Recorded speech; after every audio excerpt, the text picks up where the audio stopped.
अस्सलाम वालेकुम friends, welcome back to next reaction. आज हम जिस वीडियो पे रिएक्ट करने वाले हैं वो उसका टाइटल है 75 years of independence is a लाई।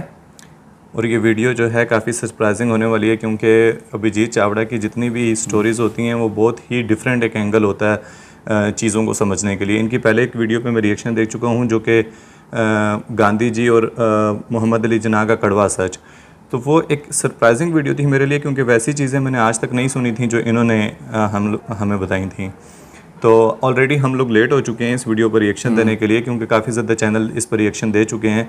तो हम लोग क्योंकि नए हैं, हम लोगों ने चैनल को इतना ज़्यादा हम लोग अपडेट नहीं रहते जो कि रहना चाहिए, तो लेट हो गए उसके लिए सॉरी। लेकिन अब इस वीडियो पर रिएक्शन देने से पहले आप लोगों से एक रिक्वेस्ट है कि अगर आपने अभी तक चैनल को सब्सक्राइब नहीं किया तो प्लीज़ सब्सक्राइब कर लें, बेल आइकन के बटन को ज़रूर प्रेस कीजिएगा और चल के हमारे साथ इस वीडियो को देखें। Let's start.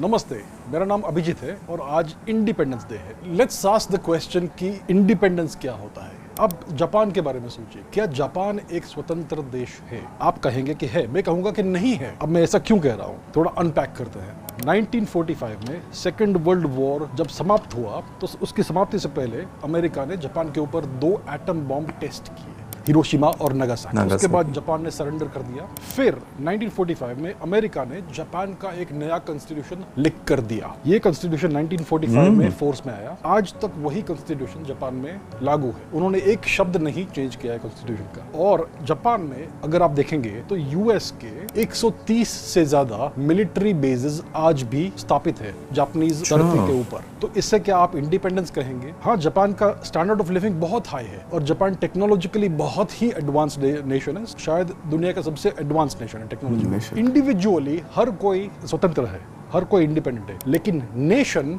गुलाम है। तो इंडिपेंडेंस एक कॉम्प्लेक्स टॉपिक है। आप स्वयं एज एन इंडिविजुअल इंडिपेंडेंट हो सकते हैं, लेकिन आप गुलाम नेशन में रह सकते हैं। अब हम पूछते हैं कि क्या भारत एक स्वतंत्र देश है? आप क्या कहेंगे? Let's go back to Subhash Chandra Bose. Subhash Chandra Bose क्या चाहते थे भारत के लिए? क्या वो ये वाली आज़ादी चाहते थे जो 1947 में हमें मिली? वो चाहते थे संपूर्ण स्वराज्य, कंप्लीट इंडिपेंडेंस। अब स्वराज्य के अलग अलग मॉडल्स हैं। एक मॉडल है ऑस्ट्रेलिया वाला, डोमिनियन स्टेटस। एक मॉडल है कनाडा वाला, वो भी डोमिनियन स्टेटस है। उनका आज भी मोनार्क ब्रिटिश क्वीन है। दूसरा मॉडल है यूनाइटेड स्टेट्स का model, complete break from association with the UK, complete independence. America ने एक revolutionary war of independence fight किया 1775 ऑनवर्ड्स। उन्होंने ब्रिटेन को पराजित किया। लॉर्ड कॉर्नवालिस और अलग अलग लोग थे ब्रिटेन के, उन्हें पराजित किया और फिर उन्होंने अपना नया कॉन्स्टिट्यूशन लिखा, अपने स्वयं के लॉज लिखे और कंप्लीट इंडिपेंडेंस उन्होंने प्राप्त किया। यही चीज सुभाष चंद्र बोस चाहते थे। इसके लिए उन्होंने इंडियन नेशनल आर्मी का स्थापन किया था। अनफॉर्चुनेटली अगर आज सुभाष जी जीवित होते और उनको आप पूछते कि डिड यू सक्सीड और डिड यू फेल, वो आपको यही कहते कि मैं फेल हुआ, मैं इसमें सक्सीड नहीं हुआ जो मैं चाहता था। और फिर हुआ क्या? हुआ ये कि भारत को डोमिनियन स्टेटस मिला 15 अगस्त 1947 को। भारत को उस दिन इंडिपेंडेंस नहीं मिला। आप देख लीजिए हिस्ट्री। और भारत का उस समय क्या हुआ कि वाइसरॉय माउंटबेटन बना। वाइसरॉय मतलब क्राउन का agent, an actual ruler of the country more और लेस। और भारत में फिर एक ट्रांसफर ऑफ पावर हुआ। ब्रिटिश लोगों ने अपने बनाए हुए एलीट ग्रुप को पावर ट्रांसफर किया और इसको कहा कि आपका ये इंडिपेंडेंस है। और उन्होंने फिर ये कंस्टिट्यूएंट असेंबली बनाई जो 1946 इलेक्शंस के अनुसार बनी थी, जो डेमोक्रेटिक इलेक्शंस नहीं थे क्योंकि वो फॉरेन ऑक्यूपेशन के अंडर किए गए थे। और कंस्टिट्यूएंट असेंबली बनी, कॉन्स्टिट्यूशन लिखा। 1950 में शायद कॉन्स्टिट्यूशन लागू हुआ, लेकिन भारत के लोगों को ऐसा पूछा नहीं गया कि आप इसको स्वीकार करते हैं या नहीं, ये कौन सी डेमोक्रेसी है, क्या आप इसे इंडिपेंडेंस कहेंगे? जापान की अगर हम बात करें तो वहाँ के जो बच्चे हैं उनको ये सिखाया जाता है कि उनका जो अभी ये सिचुएशन, जो परिस्थिति है उनकी, ये उचित है जापान के लिए। बचपन से यही सिखाते हैं और ये सब बच्चे सोचते हैं कि जापान एक बहुत ही प्रगतिशील देश है और इंडिपेंडेंट देश है, जबकि वो नहीं है। तो यही प्रश्न आपको भी पूछना चाहिए अपने आप से कि भारत क्या एक इंडिपेंडेंट देश है? आप आजू बाजू देखिए 1947 में क्या हुआ। एक ट्रांसफर ऑफ पावर हुआ, लेकिन सारे के सारे सिस्टम्स वही रहे। ब्यूरोक्रेटिक सिस्टम IAS वही रहा, एजुकेशन सिस्टम वही रहा, आज भी वही है। आपको कंप्यूटर साइंस पढ़ाएंगे, आपको MBA करवाएंगे, सारी एडवांस डिग्रीज देंगे, लेकिन सिस्टम पद्धति वही है 19th सेंचुरी वाली। उसी प्रकार से आपको सिखाते हैं, वही आपको रट्टा मारना पड़ता है। आप कुछ सीखते नहीं है, आप सिर्फ मेमोराइज करते हैं और फिर भूल जाते हैं। आप कोई नया स्किल नहीं सीखते हैं, एक ही स्किल सीखते हैं आप कि आप कैसे एग्जाम पास करें। और आपके हिस्ट्री में, इतिहास में कितना झूठ आपको सिखाया जाता है। अगर आपको मालूम पड़ जाए बचपन से कि आपके पिछले 1000 वर्ष के इतिहास में आपके पूर्वजों के साथ क्या हुआ, तो आप ये सिस्टम कभी चलने नहीं देंगे, आप सब बगावत कर देंगे। इसके लिए आपको एजुकेशन सिस्टम में झूठ पे झूठ पढ़ाया जाता है ताकि आप ऐसे बैठे रहें। एक और प्रॉब्लम है जो भारतीय लोगों में बहुत देखने को मिलता है, वो है इंफीरियोरिटी कॉम्प्लेक्स। हर कोई तो नहीं, लेकिन बहुत सारे भारतीय नागरिक ऐसा सोचते हैं कि वेस्टर्न नेशंस हमसे सुपीरियर है, वेस्ट के लोग हमसे सुपीरियर है। सब में ये इंफीरियोरिटी कॉम्प्लेक्स दिखता है। इसका कारण क्या है? अगर आपके बैंक में $1 मिलियन रहेंगे तो आपके पास ऑटोमेटिकली कॉन्फिडेंस आ जाएगा। आज भारत एक third world nation, per capita GDP बहुत ही कम है, $2000 पर ईयर से कम है। अगर आप यूएस को देखिए तो $50,000 से ऊपर होगा, जापान को देखें तो $40,000 के ऊपर होगा। ये सब बहुत ही हाई इनकम नेशन है। हम अगर भारत में आजू बाजू चलेंगे तो आपको हर जगह पॉवर्टी दिखेगी, आपको हर जगह प्रॉब्लम्स दिखेंगे। अगर आप ऐसे एनवायरनमेंट में रहते हैं तो ऑब्वियसली आपका कॉन्फिडेंस थोड़ा कम होगा और आप ऐसा सोचेंगे कि बाहर के लोग, दूसरे लोग, वेस्ट के लोग हमसे ज्यादा सुपीरियर है। तो ये एक बहुत बड़ा प्रॉब्लम है और इसका सोल्यूशन बहुत सिंपल है। इंडिया हैज टू प्रॉस्पेरिटी बढ़ाने की जरूरत है। The government needs to get its act together. बहुत सारे प्रॉब्लम्स है ऑब्वियसली, लेकिन India's economy is on the right track और हमें सब मिलकर ये इंश्योर करना है कि भारत सबसे पहले $5 ट्रिलियन जीडीपी का मार्क क्रॉस करे, फिर 10 and then forward. Historically Bharat सबसे बड़ा जीडीपी वाला देश हमेशा रहा है until the year 1700 के आसपास तक। India always accounted for the majority of the world's GDP, at least 1/3 of the entire world's GDP। तो हमें फिर से अपना ये हिस्टोरिकली राइटफुल पोजीशन वापस एस्टैब्लिश करना है। जब हम ये करेंगे तो ऑटोमेटिकली इंफीरियोरिटी कॉम्प्लेक्स चली जाएगी। आज देखिए स्पोर्ट्स परफॉर्मेंस धीरे धीरे बढ़ रहा है भारत का, इससे कॉन्फिडेंस आता है। As our economy grows, confidence बढ़ने वाला है। So we need to all work together and make the economy grow. दूसरे देशों का अगर आप देखेंगे तो उनका बहुत सारा इन्फ्लुएंस है। जितना आपके पास पैसा है, जितना प्रॉस्पेरिटी है, उतना इन्फ्लुएंस बढ़ता है। Soft power, hard power, movies वाला इन्फ्लुएंस, ऑल दैट स्टफ। हमारी बहुत सारी मूवीज इंडस्ट्रीज है जो आजकल धीरे धीरे इन्फ्लुएंशियल हो रही है। रिसेंटली 1-2 मूवीज यूएस में भी पॉपुलर हो गई है, लेकिन overall Hollywood is the biggest super power, right? ये हॉलीवुड भी एक प्रोपेगेंडा मशीन। वो उनके देश को, उनके कल्चर को हमेशा ऊंचा दिखाते हैं और बाकी सबको आफ्टर थॉट दिखाते हैं। All these things influence young impressionable minds और इसके लिए थोड़ा इंफीरियोरिटी कॉम्प्लेक्स आता है। ये एक ट्रांजिशनरी फेज है, पासिंग फेज है। एज इंडिया ग्रोज ये कॉन्फिडेंस भी अपने आप आएगा, इंफीरियोरिटी कॉम्प्लेक्स चला जाएगा। So we need to ensure कि हम सब साथ मिलकर ये करें।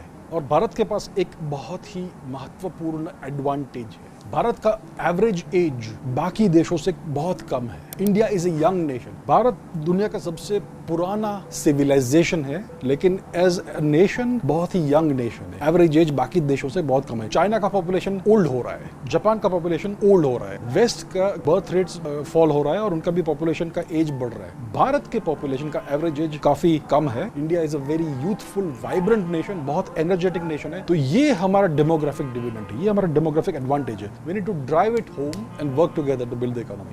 आप शेर को लीजिए, लायन। अगर आप लायन को एक बड़े जू में रखेंगे, पिंजरे में नहीं, बड़े जू के अंदर, और उसे 1000 एकड़ की जमीन देंगे लेकिन आजू बाजू पिंजरा है, उसको आप बहुत अच्छी लाइफस्टाइल दे सकते हैं और उसके बच्चों को भी आप अच्छी लाइफस्टाइल दे सकते हैं। आप 1 जनरेशन 2 जनरेशन के बाद जो लायन जू में पैदा होता है, उसे पता ही नहीं होता है कि स्वतंत्रता क्या चीज है, लेकिन वो गुलाम है। आप भी वही शेर हैं। आप सोचते हैं कि आप स्वतंत्र हैं, लेकिन आप नहीं है। तो हमें क्या करना चाहिए? हम स्वतंत्र कब होंगे एक्चुअली? सबसे पहले जब हमारा एजुकेशन सिस्टम ठीक होगा, करप्ट इंस्टीट्यूशंस उसको हम ठीक करेंगे, कॉन्स्टिट्यूशन नया बनाएंगे, एक भारतीय कॉन्स्टिट्यूशन, ना कि फॉरेन कॉन्स्टिट्यूशन जो आज हमारे ऊपर है, जो हमने रेटिफाई भी नहीं किया है। ये सब चीजें जब होगी तब भारत स्वतंत्र होगा। सबसे पहला काम है कि आपको अपने स्टैंडर्ड्स रेज करने हैं। आज भारत के स्टैंडर्ड्स बहुत नीचे हैं। आपके पर्सनल स्टैंडर्ड्स आप ऊंचे कीजिए, स्टॉप वेस्टिंग टाइम, आप काम कीजिए, अपने आप को प्रॉस्परस कीजिए, देश को प्रॉस्परस कीजिए। जब भारत एक $10 ट्रिलियन प्लस इकोनॉमी बन जाएगा, तब बहुत सारे चेंजेस आने लगेंगे। स्वतंत्रता के लिए सबसे पहले ताकतवर होना पड़ता है। ये नाम का फ्रीडम नहीं है। जो सचमुच के ताकतवर देश होते हैं वही फ्री हो सकते हैं। और अगर आप देखेंगे, आप एंटरटेनमेंट सिस्टम को देख लीजिए। एंटरटेनमेंट कैसा है अपना? सब वेस्ट के गुलाम है। आज भी वेस्टर्न मूवीज को कॉपी कर रहे हैं, वही तो चल रहा है, कुछ नया ओरिजिनल नहीं प्रोड्यूस कर रहे। भारतीय हिस्ट्री में कितने सारे ऐसे हीरोज और हीरोइंस हैं जिनको कभी भी बड़े स्क्रीन के ऊपर लाते नहीं है ये लोग। गवर्नेंस को देख लीजिए, जो वेस्टमिंस्टर सिस्टम है हमारा, पार्लियामेंट्री सिस्टम, ये कंप्लीट कॉपी है यूके के सिस्टम का। ये एक छोटे से आइलैंड में ये सिस्टम डेवलप हुआ 500, 600, 700 साल तक, और उसे हमने एग्जैक्टली कॉपी किया है इतने बड़े सब कॉन्टिनेंट साइज्ड नेशन में। ये हमारे लिए उचित नहीं है। इतने बड़े देश के लिए एक दूसरा सिस्टम होना चाहिए which is more effective,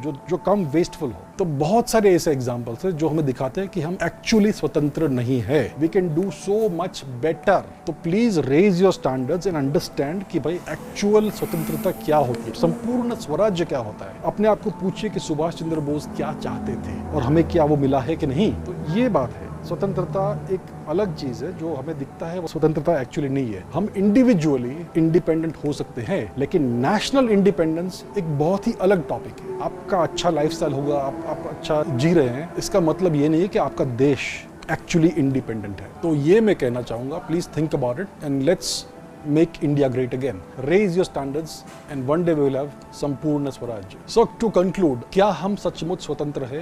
Not completely. लेकिन हम बिल्कुल स्वतंत्र हो सकते हैं. We are a very young, energetic and powerful nation. और अगर हम सब साथ मिलकर काम करेंगे और अपने स्टैंडर्ड्स को रेज करेंगे तो हम जल्दी से जल्दी पूर्ण स्वराज्य प्राप्त कर सकते हैं. Let's work for it together. जय हिंद. Happy Independence Day. वाह यार, क्या ज़बरदस्त वीडियो इन्होंने बनाई है। बहुत डिफरेंट इनका पॉजिटिव नॉलेज, इन्होंने कितना पॉजिटिव तरीके से इसको बयान की है और वाकई में हकीकत भी यही है। हकीकत भी यही है, पाकिस्तान की भी यही पाकिस्तान का भी यही है ना, और इंडिया की भी मतलब यही है। बड़े अच्छे तरीके से इन्होंने उसको डिटेल से बताया। और पाकिस्तान में भी देख, यहाँ पे भी जो यंग है ना, यंग जनरेशन है वो ज़्यादा है ना, यंग लोग ज़्यादा हैं। हमारी जो ज़्यादा आबादी है वो 30 साल से कम है, 35 साल से कम की आबादी है। लेकिन मुझे एक चीज़ का देख, पाकिस्तान में भी यही चीज़ है और इंडिया में भी यही चीज़ है, क्योंकि मुझे काफ़ी कमेंट्स इस तरह के आते रहते हैं। हम लोग इस चीज़ को बुरा क्यों समझते हैं कि फ़लाने ने इंग्लिश ठीक बोली नहीं बोली, मतलब देख इसको इंग्लिश नहीं बोलने आती। अगर कोई इंग्लिश तेज़ बोल रहा है तो हम ये समझते हैं, ये स्टैंडर्ड समझते हैं कि यार ये पढ़ा लिखा है, ये अच्छा है, ये इसके पास नॉलेज ज़्यादा है। ऐसा क्यों है पाकिस्तान में या इंडिया में? मतलब कितने कंट्रीज़ ऐसे हैं जो अपनी लैंग्वेज के बलबूते पे जी रहे हैं, चाइना। लेकिन पाकिस्तान में मैंने ख़ुद भी ये चीज़ पर्सनली मैंने एक्सपीरियंस की है कि अगर आप कहीं पर सरकारी किसी ऑफिस में जाते हो, आप उर्दू में बात करते हो, वो आपको सीधे लेते ही नहीं है। लेकिन अगर वही आप जाके फर इंग्लिश बोलोगे तो वो आपको बड़ा सीरियस लेंगे कि शायद ये कोई बड़ी कोई तोप चीज़ आ गई है यहाँ पर। तो ये कॉम्प्लेक्स है यहाँ पे, बिल्कुल है। हम लोग ये समझते हैं शायद गोरों की लैंग्वेज, गोरों की जो ड्रेस हैं, गोरों की जो बुक्स हैं, गोरों के जो स्कूल्स हैं, वही यहाँ पे हम लोग अपने बच्चों को कोशिश करते हैं यार उस स्कूल से अगर पढ़ जाएगा तो कुछ बन जाएगा। इंग्लिश जो बोल सकता है मतलब वो ऐसे है कि ये एजुकेटेड है, ये एजुकेटेड है, हालांकि इंग्लिश एक लैंग्वेज है। ये गलत एजुकेशन से कोई उन्होंने यही बताया कि एजुकेशन सिस्टम भी ठीक नहीं है ना आपका वो रटा सिस्टम है, वो ठीक इसलिए नहीं है क्योंकि देख, मैं ये समझता हूँ कि अगर मुझे मेरी लैंग्वेज में कुछ पढ़ने को मिलेगा तो मुझे वो ज़्यादा सही समझ आएगा। मैं हमें ज़रूरत तो इस चीज़ की है ना कि हमें समझ आए और उसको इम्प्लीमेंट करें, ना कि इस चीज़ की है कि बस हमें एक लैंग्वेज सीख कर तो उसको स्टैंडर्ड बनाना है अपना। इनकी ये बात मुझे बहुत ज़्यादा अच्छी लगी, जिससे मुझे ये मेरे जहन में ये आया कि यार ये है, यहाँ पे भी है कि ये बहुत ही गलत किस्म का एक चलता आ रहा है। इसके अलावा भी बहुत सारी चीज़ें हैं जो कई मिसालें दी जा सकती हैं कि हम लोगों के मतलब ऐसा ही है कि हमारे जहन जो है ना वो अभी तक वही गुलाम है, बिल्कुल वही हमारा वो आजकल कहता नहीं है कि हमको गुलाम हैं। कौन कहता है? इमरान खान हमको गुलाम है। तो बात यही है कि ये तो हकीकत है कि उन लोगों का इन्फ्लुएंस अभी तक हम लोगों के ऊपर है। वो चाहे किसी भी तरीके से हम लोग माने या ना माने, लेकिन हम लोग अभी भी उनको सुपीरियर मान रहे होते हैं और इवन के गोरी चमड़ी को ज़्यादा वो दे रहे होते हैं। मतलब हर कोई किसी से पूछो कि भाई मतलब ख्वाहिश भी ये होती है कि यार यूरोप चले जाएं, यूरोप चले जाएं, ज़्यादातर लोगों से यही है कि मतलब वहाँ चले जाएं। क्यों यार, अपने मुल्क में क्यों नहीं, इसको क्यों नहीं? अच्छा, वही सारे रूल्स बाहर जाके फॉलो करने हैं, यहाँ पे नहीं करने। वही कोई बंदा बाहर से आता है, मेरा अभी एक फ्रेंड आया तो वो कहता है कि यार मैं 18 घंटे 20 घंटे जॉब की है। अब वो यहाँ पे करो तो अपने मुल्क को तरक्की मिल जाएगी। करते ही नहीं है यहाँ पे वो 10 घंटे नहीं करते। यहाँ पे आपको हर एक गली के नुक्कड़ पे आपको 10-10 12-12 का टोला नजर आ जाएगा जो वैसे ही वेस्ट मतलब टाइम अपना वेस्ट कर रहे हैं। उनको ये पता ही नहीं है कि हमारी जवानियाँ ज़ाया हो रही हैं। उन लोगों में मुझे ये चीज़ सिर्फ पसंद है बाहर के लोगों में कि जब आपका बच्चा 17-18 साल का होता है तो वो उसको सेपरेट मतलब इंडिपेंडेंट कर देते हैं। बिल्कुल कि यार खुद कमाओ, खुद खाओ और शादी करो, जो मर्जी करो। यहाँ पे पेरेंट्स सारा खर्चा उसका एंड तक हम लोग अपने पेरेंट्स के ऊपर इंडिपेंडेंट होते हैं कि यार डिपेंड कर रहे होते हैं, जब तक वो जिंदा है उन पे डिपेंड कर रहे होते हैं डिपेंड कर रहे होते कि उनकी जब तक हम लोग वो जमा पूंजियाँ सारी खा ना जाएं, उठा के वो ना कर लें, बल्कि मैं ये भी कहूँगा कि उनके मरने के बाद भी जो बच्चे होते हैं वो उनकी दौलत के पीछे लड़ रहे होते हैं। खुद करना है कुछ है, नहीं करना वो अलग एक कहानी है। तो इनकी मुझे ये बातें बहुत अच्छी लगती हैं जो ये समझाते हैं, जिस तरीके से समझाते हैं कि हम कर सकते हैं लेकिन करते नहीं है, हमें करने की ज़रूरत है। मतलब बातें उनकी सारी सच्ची हैं, लेकिन होती कड़वी हैं, लेकिन होती सच्ची हैं, होती सच्ची हैं, ठीक है। वो अपने गिरबान में झांकने की बात है, बस झांकने की बात है, सही बात है। तो गाइस, आप लोगों को हम लोगों का रिएक्शन कैसा लगा ज़रूर कमेंट में बताइएगा, और अगर आप लोगों को वीडियो अच्छी लगी हो तो प्लीज़ लाइक कर दें, चैनल को सब्सक्राइब कर दें, और मिलते हैं नेक्स्ट वीडियो में। बेल आइकन के बटन को ज़रूर प्रेस कीजिएगा। बेल आइकन के बटन को। अल्लाह हाफिज़, टेक केयर।